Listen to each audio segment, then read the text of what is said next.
Queridos hermanos, vamos a hablar hoy sobre un tema que es transversal a toda la Biblia, ¿no? Y es ¿por qué el pueblo hebreo no puede mezclarse con los otros pueblos? ¿Por qué Dios condena la mezcla, el casamiento con los otros pueblos? ¿Por qué no puede mezclar? ¿Cuál es el problema? Bueno, hay que entender primero que nada que el pueblo hebreo está creado, formado, preparado por Dios para una tarea en particular. ¿Qué tarea? Bueno, la humanidad es creada por Dios en aquel sexto día del relato de los 7 días, ¿no? Después de que Dios prepara toda la tierra, pone los animales, todos los animales evolucionan, van desde aquella, ¿no?, inicial hasta los animales que conocemos hoy, y en algún momento del sexto día Dios crea a la humanidad, ¿no es cierto? Aparece la humanidad en ese sexto día, que para la ciencia son 6.000 millones de años, y que para la ciencia la creación del hombre en el sexto día son ya desde hace 2,5 millones de años. Eso es realmente lo que nos dice la ciencia. La Biblia no se ocupa de los números finos porque la Biblia es un libro de teología, no de ciencias. Entonces, Dios nos muestra en los 7 días de manera sencilla que en el sexto día Dios crea la humanidad, le da la imagen y semejanza y le da la potestad tanto a hombres como a mujeres, a la humanidad en general, la potestad para administrar la creación, cuidarla, protegerla. Entonces, esta humanidad, que es toda la humanidad creada por Dios en el sexto día, gente que vive por todos lados del mundo, que arrancan, se cree que arrancaron, la humanidad arranca en África y de ahí se empieza a mover por todo el mundo y se distribuye por todos lados. Bueno, esa humanidad ancestral comete muchos errores por culpa del Satán. El Satán la mal asesora, la humanidad al escuchar el mal asesoramiento del Satán comete graves errores.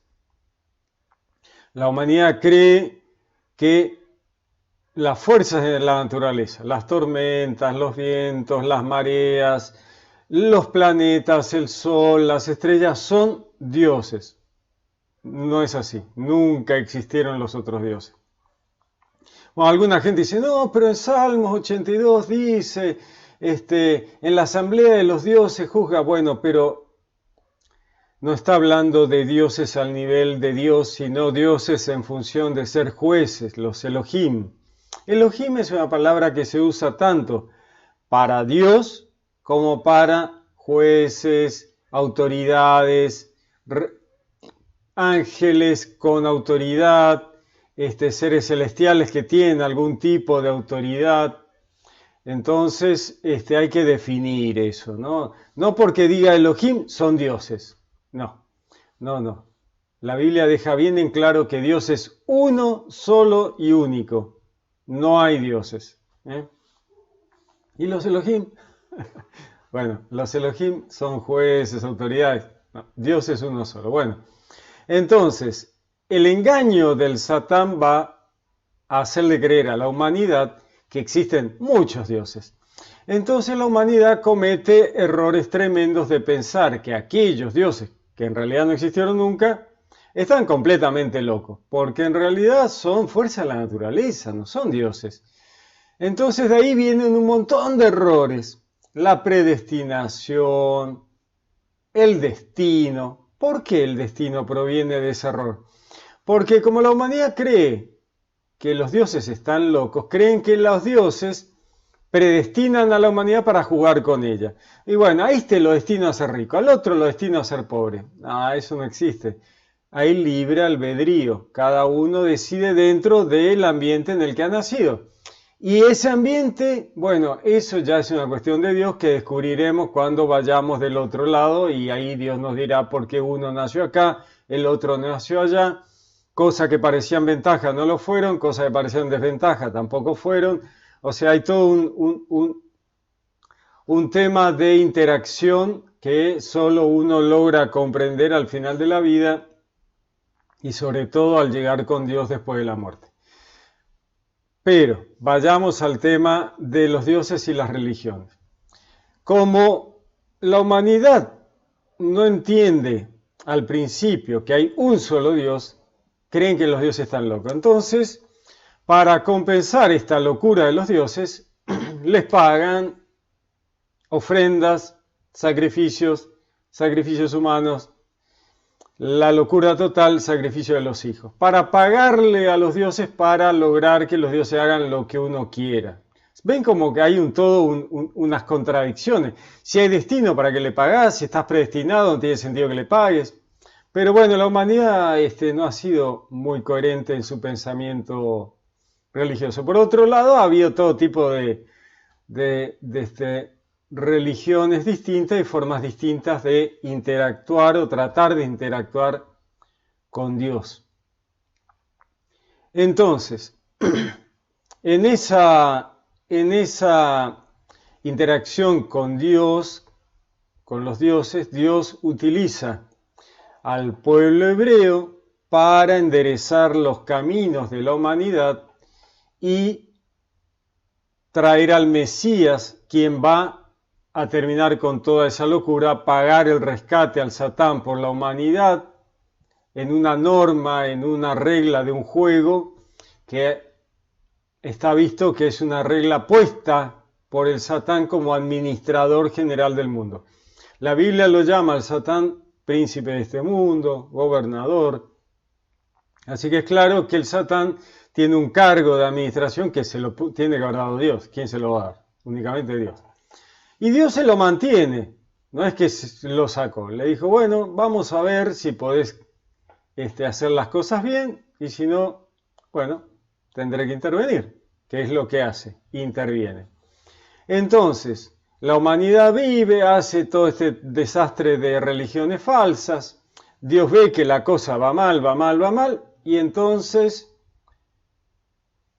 entra en la historia humana a través del Edén. ¿Cómo? ¿El Edén no es el principio de la humanidad? ¿Adán y Eva no son los primeros de la humanidad? No. La verdad que no. Afuera del Edén vive toda esa humanidad creada en el sexto día, que evoluciona, va cada vez pasando allá de las cavernas al paleolítico al neolítico, y hay un montón de civilizaciones alrededor del Edén. Pueden ver mi video sobre los pueblos que existían afuera del Edén. Cuando Dios creaba a Adán y Eva, afuera había un montón de gente haciendo todo tipo de cosas. Por eso el relato del Edén, el hagiógrafo, el escritor sagrado, se ocupa de mostrarnos por la visión periférica, lateralmente, nos muestra el país de Asur, el país de Cus, el país de Javila, el comercio de metales y minerales preciosos, alguien que había nombrado todos esos ríos, la mujer de Caín. ¿De dónde sale la mujer de Caín? Bueno, es de esos lugares que están afuera, de esas naciones. ¿Quién va a matar a Caín cuando salga y Dios le pone la marca para que no lo toque nadie? Bueno, esa gente que está afuera y que estaba antes de que Dios creara el Edén. Al leer uno el relato del Edén sin prejuicios, ¿no? Dejando de lado todo aquello que hemos pensado siempre, no, pero Adán y Eva eran los primeros de la humanidad y ahí a partir de ahí surge, porque la Biblia dice que por un hombre entró el pecado en el mundo. Bueno, hay que entender que la Biblia usa determinadas formas de relato que muchas veces utiliza un sistema de relato extremo. Por uno murieron todos, ¿no? Ese uno, todos, ninguno.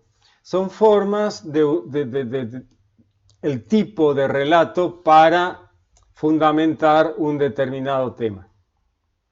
Por un hombre entró el pecado al mundo. Recuerden que no fue hombre, fue mujer, fue Eva. El primero fue Eva, entonces ¿de qué hombre? Por eso, vean que todo tiene una forma de relato. Por un hombre entró, no, era Eva.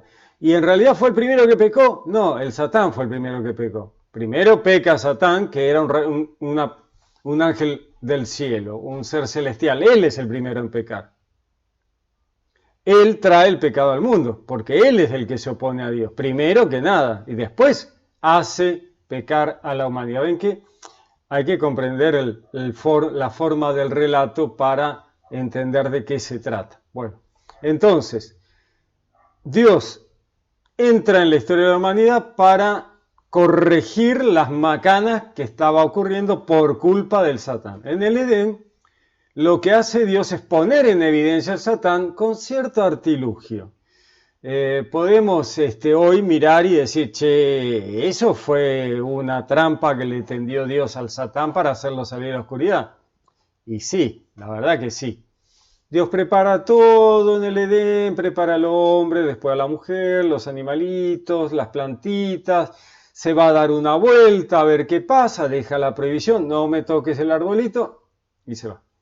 Y el Satán no puede más de ver que está todo genial en el Edén y sale de la oscuridad y se abalanza sobre Eva, la engaña y a partir de ahí Eva le convida a Adán del fruto porque ella cree que está bien y los dos comprenden, se les abre el entendimiento porque obviamente, el fruto, el árbol, no es un fruto, es el producto de ¿qué?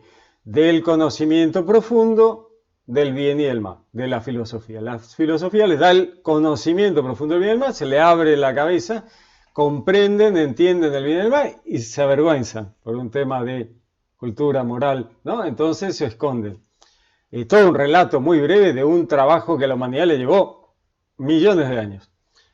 Cortito, porque es una recreación lo que Dios hace en el Edén para mostrar también un punto. ¿Quién es el culpable de este lío? El Satán. ¿Estás seguro? Dirían los ángeles. Yo no sé, vos decís que sí. Vamos a probar. Y Dios hace este experimento controlado en un ambiente cerradito para mostrar que es así. Y sí, era así. Salió el Edén de la oscuridad, salió el Satán de la oscuridad e hizo su macán. Y Dios dice, ¿yo qué les dije? ¿Ven? ¿Se dan cuenta? Y los ángeles habrán dicho, sí, la verdad que el jefe tenía razón. Sí, era él. Así que Adán y Eva son lo que podríamos llamar los proto-hebreos, porque todavía no existen los hebreos, pero ellos son los que van a dar origen a los hebreos. Salen del Edén llevando esa información, una información fundamental. ¿Cuál es la información fundamental? Que el Satán es el culpable de la tribulación humana. Él es el engañador, el padre de la mentira. Así que salen Adán y Eva del Edén porque Dios le dice afuera y cierra la puerta para que no puedan volver a entrar. Pues no tiene sentido, no se queden acá, lleven la información a la otra gente que está afuera. ¿Para qué se van a quedar acá con esa info que acá no ayuda? Ayuda afuera, vayan afuera. Entonces se va Adán y Eva con esa información crucial y se la llevan a todas las naciones que están afuera. Pero, fundamental, hay todo un trabajo que hacer, porque está el árbol de la vida pendiente. Dios dice, todavía no lo pueden tocar. Lo van a tocar cuando llegue el momento. Por ahora no. Pongo el angelito acá con la espada vibrante para que nadie toque. Pero está pendiente ese tema, ¿no? Está ahí. En algún momento se va a poder acceder al árbol de la vida. ¿Qué es el árbol de la vida? El árbol de la vida prefigura a Cristo, la salvación. Entonces, Adán y Eva, que son los proto-hebreos, los que van a dar origen al pueblo hebreo, salen, al principio se mezclan un poquito con los de afuera, pero mantienen la cohesión. Entonces, a la Biblia lo único que le interesa es la cadena de sangre a partir de Adán y Eva, pasando por los hijos de Adán y Eva en continuidad hasta el Mesías. Entonces, la Biblia, los que van saliendo y se van perdiendo, a la Biblia ya no les interesa porque se han mezclado y se han perdido. Ya está, listo, no me interesan esos porque ya no van a ser parte del pueblo hebreo. Me interesan los que se quedan en la línea de sangre principal. Entonces la Biblia va anotando y tomando nota de aquellos que van quedando en la línea principal. que unen a Adán y Eva con Noé, Noé con Abraham, Abraham con Moisés, Moisés con Jacob, que es Israel, al revés, ¿no es cierto? Vamos otra vez. Adán y Eva, Noé, Jacob, Noé, Abraham, Jacob, ¿no es cierto? Noé, Abraham, Jacob, Moisés. Ahí estamos, perfectísimo. Volvemos a la línea correcta. Tenemos la línea perfecta hasta Moisés. Moisés conquista la tierra prometida y ellos se mantienen la línea coherente. Esa es la única línea que a la Biblia le interesa. Los que se van perdiendo, en el camino y se van mezclando con los otros, ya la Biblia deja de interesarles. Porque lo importante es la línea que va de Adán y Eva a Jesús. Esa es la línea. ¿Por qué? Porque esa es la línea que lleva la información precisa, fundamental de los libros bíblicos, de que el Satán es el culpable de la tribulación humana. ¿No es cierto? Entonces, cuando llega el Mesías tiene que ser descendiente de Adán. Entonces, cuando uno ve la genealogía de Jesús, vamos a Adán. Bueno, pero hay una genealogía que termina en Abraham, sí, pero bueno, todos sabemos que de Abraham va directo a Adán. Y de Adán, obviamente, Dios, ¿no es cierto? Porque Dios crea a Adán y Eva, bueno, y llegamos a el Mesías, Jesús. Entre medio lo tenemos a David, y hay todas unas profecías que unen y prefiguran a Jesús como el Mesías, ¿no? Entonces, el Mesías va a ser un descendiente de Adán, por eso él mismo se llama Hijo de Adán. El Hijo de Adán ha venido a hacer esto, aquello, lo otro. El Hijo del Hombre, dice la traducción, pero en realidad en el original es el Hijo de Adán ha venido a hacer esto, aquello, lo otro. Los mismos profetas, cuando lo ven en visiones, dicen, el hijo vio como un hijo de hombre que venía, un hijo de Adán. Y algunas veces Dios le llama al profeta hijo de hombre, te envío a hacer esto, aquello, lo otro. O sea, lo importante para Dios es que el profeta sea un descendiente directo de Adán, para tener la chapa, la tarjeta, el documento de haber recibido la información directamente en el Edén. Directamente en el Edén, ¿no es cierto? De la información clave y fundamental de lo que va a traer la solución a todo ese problema. Todo el pueblo hebreo trabaja para eso, tal vez sin saberlo realmente, pero es así, y todo se resuelve y se perfecciona y llega a su punto cúlmine con Jesús, el Cristo, el Mesías, que paga el rescate por toda la humanidad, resuelve el tema, libera a la humanidad para siempre, solucionando todo el drama que motivó que Dios se metiera en la historia humana a través del Edén de Adán y Eva. No es que Dios nunca le haya dado bolilla a la humanidad, no, en realidad Dios siempre estuvo cerquita, mandando los ángeles recorrían la creación, iban y se lo decían a Dios, mirá, vi esto, vi aquello, vi lo otro. En las profecías, en los libros de los profetas vemos, por ejemplo, el profeta dice, ¿quiénes son esos que están con los caballos entre las plantas? Y un ángel le dice, mira, esos son los que recorren la creación, que vienen de ver que todo está en calma y todo está en orden. En el libro de Job lo vemos, ¿no es cierto? Y estaba Dios ahí, estaban los ángeles haciendo fila para contarles lo que habían visto, lo que había pasado, qué hacían con esto, qué hacían aquello. O sea, Dios todo el tiempo presta atención a la creación y los ángeles de Dios la recorren, miran, ven qué hay que hacer, qué no hay que hacer, cuidan de esto, cuidan de aquello, van y le dicen a Dios, ¿qué hacemos con esto? ¿Qué hacemos con aquello? O sea, hay todo un tiempo. Pero, como el Satán es el gobernante del mundo, ¿no? El príncipe de este mundo, entonces Dios, para corregir las macanas que le está haciendo, debe actuar de otra manera. Entonces utiliza a todo el pueblo hebreo como una herramienta, como quien usa un martillo para poner un clavo. Dios utiliza al pueblo hebreo para enderezar los caminos de la humanidad, y el pueblo hebreo es una herramienta de Dios. Por eso cuando sale el pueblo hebreo de Egipto, sale el ejército de Dios, ¿no? Para realizar un trabajo de corrección de la humanidad. Toda la historia del pueblo hebreo es metáfora. Aunque los hechos hayan ocurrido, acá hay dos cosas distintas. Una cosa es que las cosas realmente hayan ocurrido, y la otra es que esos hechos ocurridos sirvan de metáfora para otra cosa. Prefiguraciones, prototipos. Pero que sean prefiguraciones, ¿hacen que esas cosas no ocurrieron? No, las dos cosas. Ocurrieron y son prototipos, porque así obra Dios. Entonces, todo el Antiguo Testamento es un prototipo, una prefiguración, figura de realidades trascendentales que tienen que ver con la salvación, con Cristo. Por eso la tierra prometida es figura del reino de los cielos y de la vida eterna. La conquista de la tierra prometida tiene que ver con una conquista personal de cada uno para lograr pulir las últimas cosas malas que uno trae dentro para acceder al reino de los cielos y la vida eterna. Fíjense que la conquista de la tierra prometida no fue un paseo por el campo, fue un tema bastante complicado y denso. ¿Por qué? Porque terminar de liquidar las cosas malas que uno arrastra es un tema.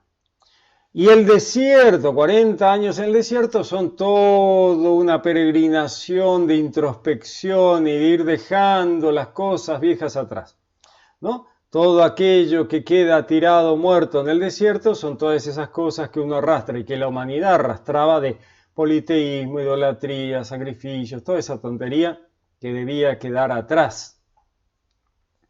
Entonces Dios busca que durante ese desierto de nuestras vidas evolucionemos espiritualmente y alcancemos en el último momento y tal vez a través del purgatorio la vida eterna y el reino de los cielos. ¿Y qué es el purgatorio? El purgatorio no existe, es un tema romano.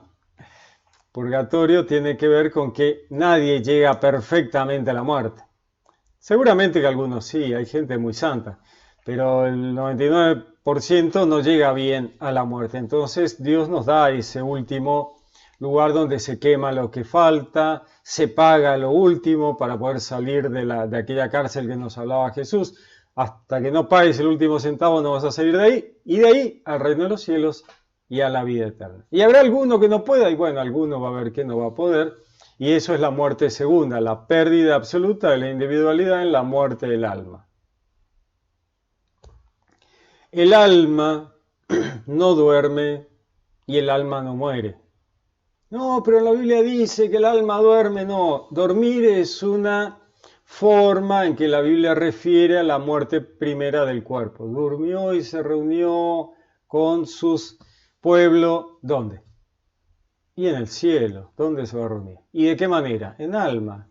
Porque no arrastraban las tumbas de un lado para el otro. El tipo durmió, que es la muerte del cuerpo, y se reunió con su pueblo. ¿Dónde? En el cielo. En alma. ¿Y el alma duerme? No. ¿Y el alma pierde la conciencia? No. Nadie pierde la conciencia. Así como venís consciente, tu cuerpo muere y vos seguís consciente. ¿Con libre albedrío? No, perdés el libre albedrío. Consciente con libre albedrío y te vas con Dios. Donde Dios verá si te quedas un ratito en el purgatorio o si ya estás en condiciones de entrar directo al reino de los cielos, ¿no? Y después veremos la resurrección, la nueva tierra, en un futuro ya mucho más adelante, cuando ya todos estén en el reino de los cielos. Entonces, recapitulemos el tema de por qué el pueblo hebreo no se mezclaba con nadie, porque había que tener una línea de sangre limpia, digamos, sin mezcla, desde Adán y Eva hasta Jesús.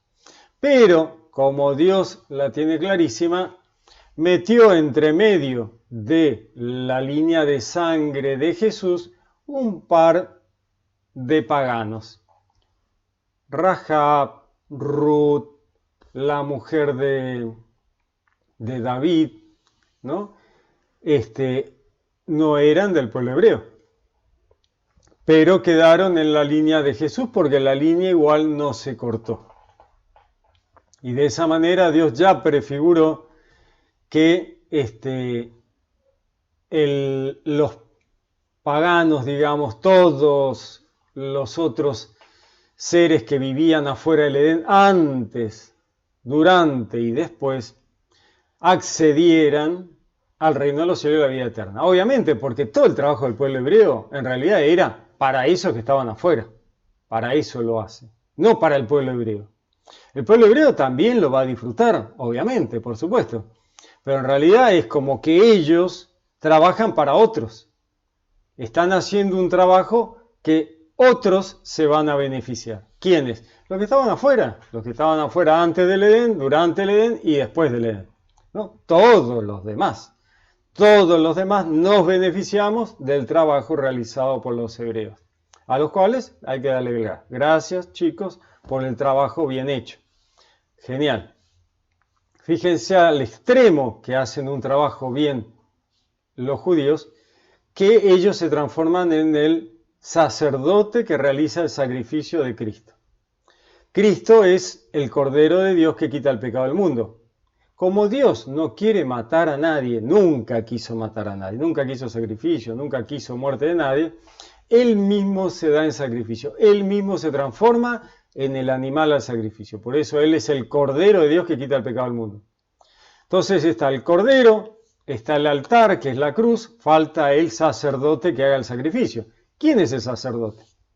El pueblo judío que grita su sangre sobre nosotros y nuestros hijos. Ellos matan al Cordero y el Cordero, al ser sacrificado, paga el rescate al Satán por toda la humanidad y a partir de ahí la salvación queda firme para siempre. Ya no hay vuelta atrás. Jesús abre la puerta del cielo que nadie puede cerrar y ese nadie es el Satán. Entonces, una vez que todo ha concluido y la salvación está abierta para siempre, ya es hora de que el pueblo hebreo termine de convertirse al cristianismo y subirse definitivamente al cristianismo. Mientras lo hagan, que les va a llevar un tiempo hacerlo, porque muchos son durísimos y no quieren hacerlo, sirven de todas maneras. ¿Por qué sirven? ¿De qué me sirve al cristiano el judío? El judío valida al cristiano. Cuando el cristianismo llega y fue llegando y sigue llegando a todas partes, junto con el cristiano se mueve el judío. Entonces llegan juntos. Y cuando la gente que no conoce ni a unos ni a otros escucha al cristiano y dice, el Jesús este debe ser un mito. Y el judío les dice, no, no es un mito, pero no era el Mesías. Nosotros estamos seguros de que el tipo no era el Mesías, por eso lo matamos. Por eso le dijimos a los romanos que lo maten, porque no era el Mesías. Entonces esa persona que escucha al cristiano dice, entonces existió. Sí, existió. No es un mito. No, no es un mito. Bien. Y la gente se convierte al cristianismo. También está el que está una pata de cada lado, el judío mesiánico o el cristiano judaizante. Están todas las gamas están, ¿no? Está el judío que ya se ha convertido y cree en el Mesías, pero sigue siendo judío, ¿no? Judíos mesiánicos. Y está también el cristiano que aún habiéndose convertido al cristianismo dice, no, pero tenemos que respetar las cosas del judaísmo, el sábado y otras costumbres. Jesús decía, vino nuevo en odres nuevos, ¿no? Porque el vino nuevo en odres viejos no funciona, se rompe, se vuelca, se pierde. En el pozo de Jacob, Jesús le dice a la samaritana, los que beban del pozo de Jacob siempre van a tener sed. Los que beban del judaísmo van a vivir siempre con sed.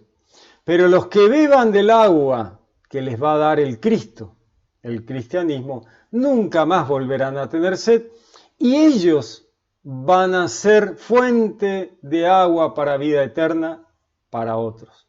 Porque todo cristiano debe llevar la buena nueva a otros y evangelizar. Así que fíjense qué interesante, ¿no? El tema de los odres y el tema del pozo de Jacob. El que beba de este pozo siempre va a tener sed. ¿Qué pozo? El pozo de Jacob, el pozo del patriarca Israel, el pozo del judaísmo. El agua del judaísmo eternamente vas a tener sed. Ahora, si bebes del agua que Jesús te da, el agua del Cristo, el cristianismo, nunca vas a volver a tener sed y vas a ser fuente de agua para otros, para vida eterna. Genial, ¿no? Interesante. ¿Quién no ha tenido algún tema de por qué los judíos no se mezclan con nosotros? Yo me quería casar con un judío, una judía y no pude porque se opusieron todos. Bueno, tiene un motivo, hay una razón. No es que se les ocurrió porque quieren tener un club privado, no. Dios mandó que fuera así. Y hay un motivo para que eso fuera así. Muy bien, les dejo algo para pensar. Tarea para el hogar. Que Dios los bendiga. Los saludo con gran afecto. Les habló Pablo Castro.